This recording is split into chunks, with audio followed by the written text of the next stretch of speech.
To begin, fold the waistband piece that you cut in part 2 in half lengthwise.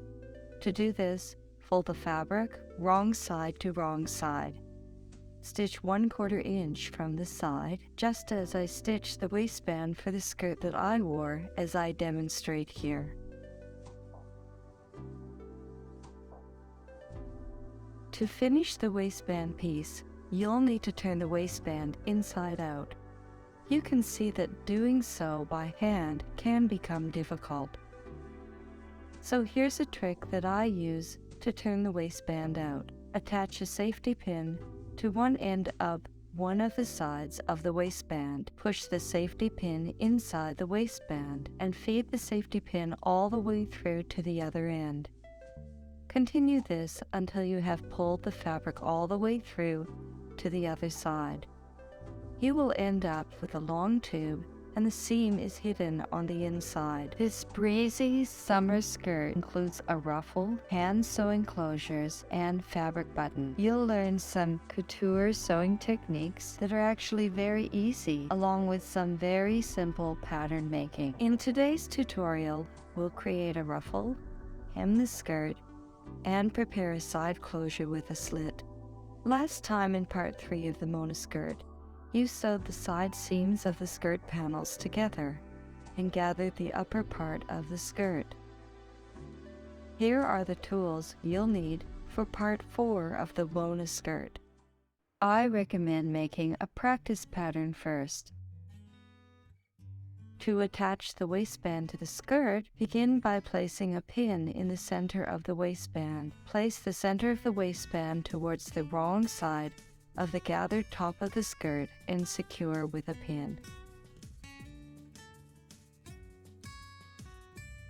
Pin the waistband to the skirt. Don't worry if your waistband is longer than the skirt, because you can trim it. Here you can see how I have completed the step of attaching the waistband to the skirt.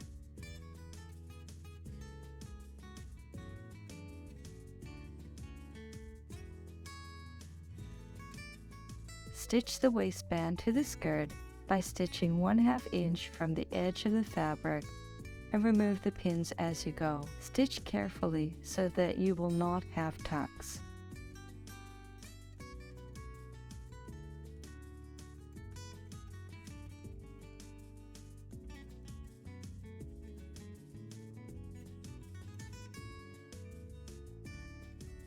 When finished, remove all of the gathering stitches.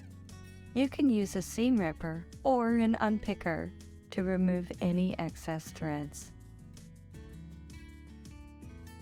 You can see what the waistband looks like when it's attached to the skirt. If you end up with an extra amount of length on the waistband, don't worry, because you will trim that off. Let's begin stitching the ruffle to the hem.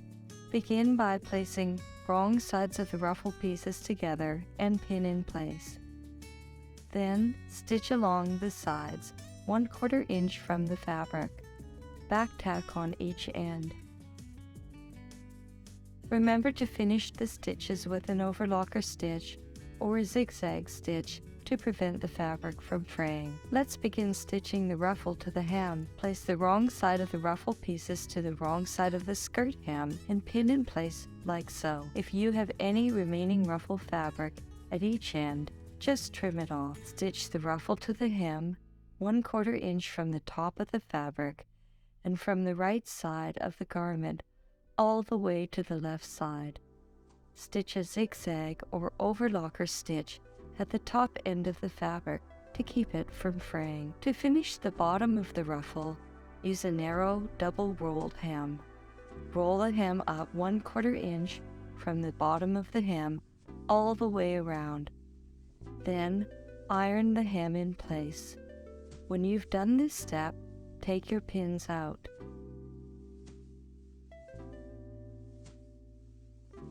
You can see that the Mona skirt has an interesting and unique closure. We will be using a hook and eye and snaps instead of a zipper. You'll be amazed at how easy that is. To begin, make sure that you leave enough room for a hook and eye near the waistband and a snap near the top of the skirt. For my skirt, I left a space for this closure by measuring down 5 inches from the top of the waistband of the skirt. Make a mark with your tailor's chalk. Place a pin where you put this mark so that it joins both pieces of fabric. This is where you'll place your first snap.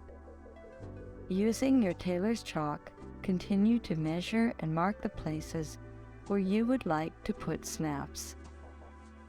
Make sure you evenly distribute where the snaps will go. Leave enough room for a slit from the bottom of the skirt to your last snap. You can see how I am creating a double rolled hem at the side of my skirt. I roll up 1/4 inch and then roll another 1/4 inch. I pin the hem in place.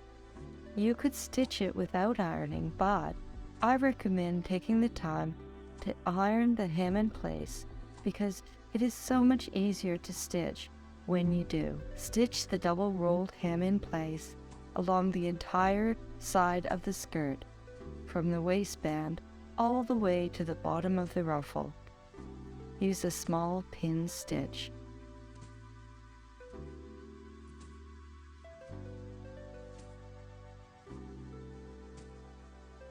Sew carefully, stopping to take the pins out as you go. Repeat this step on the other side of the skirt.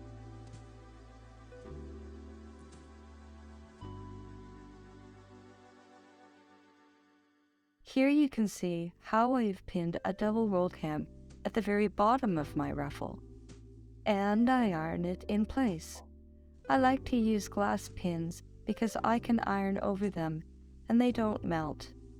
I pinned my silk fabric up 1/4 inch and ironed it, then rolled it a second time, 1/4 inch, and ironed it in place once more. Then, just like before, I stitched the double rolled hem in place using a small pin stitch and stopped to take the pins out as I go.